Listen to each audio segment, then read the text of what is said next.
Merci, Monsieur le Président. Bonjour, chers collègues. Bonjour, Monsieur le Vice-président de la Commission européenne. Le Parlement européen va approuver aujourd'hui ces deux budgets complémentaires. Le budget 5, qui permet une aide humanitaire pour les réfugiés syriens qui vivent en Turquie, et le budget 6, qui va permettre d'acheter 200 millions de doses de vaccins pour aider les pays du Sud à lutter contre le fléau du Covid. Le Parlement approuve ces deux budgets, évidemment, mais nous sommes très inquiets de la suite des événements. Car pour financer ces deux budgets, nous avons dû racler tous les fonds de tiroir disponibles. Il ne reste aucune marge de manœuvre pour les 6 prochaines années du cadre pluriannuel négocié il y a un an seulement. Pour financer ces deux budgets, nous avons épuisé toutes les ressources prévues pour faire face à des crises inattendues. Or, ces deux crises étaient attendues. On savait il y a un an qu'il y avait 2 millions de réfugiés syriens qu'il faudrait aider. On savait il y a un an qu'il y avait un virus qui faisait des centaines de milliers de morts et qu'il faudrait financer des doses de vaccins. On le savait et on n'a rien anticipé. Quand on voit ce qui se passe à Kaboul, à Taïwan ou ailleurs, est-ce que nous sommes sûrs que dans les 6 années qui viennent, il n'y aura pas besoin d'aide pour des nouveaux réfugiés? Quand on voit la nouvelle vague de virus qui frappe tous nos pays, est-ce que nous sommes sûrs que pendant 6 ans, il n'y aura plus besoin de financer des nouvelles doses de vaccins? Quand on voit le dérèglement climatique qui s'aggrave, sommes-nous sûrs qu'il n'y aura pas besoin d'aide massive pour aider telle ou telle population frappée par telle ou telle catastrophe? Il est vraiment inquiétant d'avoir épuisé toutes les marges de manœuvre prévues pour 7 ans dès la première année. Ce n'est pas sérieux. Voilà pourquoi le Parlement européen demande instamment au Conseil des chefs d'État et à la Commission qu'on se remette immédiatement à négocier pour relever le plafond de la rubrique 6 et pour avancer sur de nouvelles ressources propres. On sait tous qu'une négociation doit bientôt commencer pour permettre la création du Fonds social climat annoncé en juillet par la Commission. On sait tous que le financement du plan de relance est complètement à trouver. Donc le Parlement demande solennellement et instamment au Conseil de négocier sur la création de nouvelles ressources propres qui augmentent notre capacité d'action sans taxer monsieur et madame tout le monde.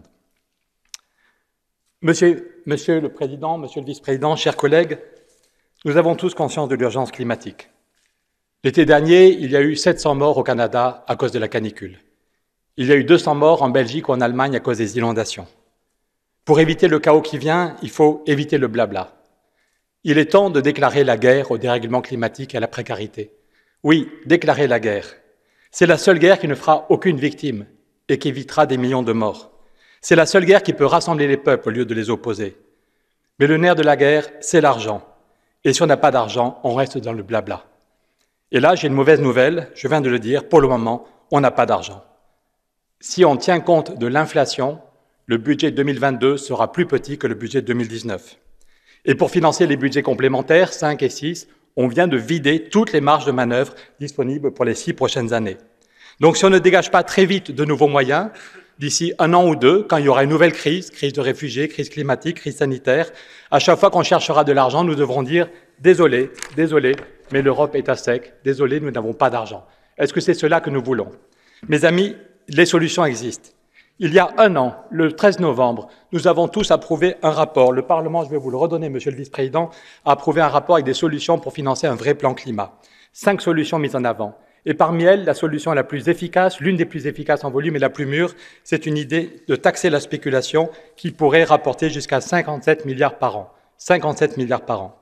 Et 3 semaines plus tard, dans le paquet du budget pluriannuel, la Commission européenne rajoutait 10 lignes, la Commission validait notre analyse et affirmé qu'il était souhaitable d'arriver à un accord sur la taxe sur les transactions financières avant la fin 2022.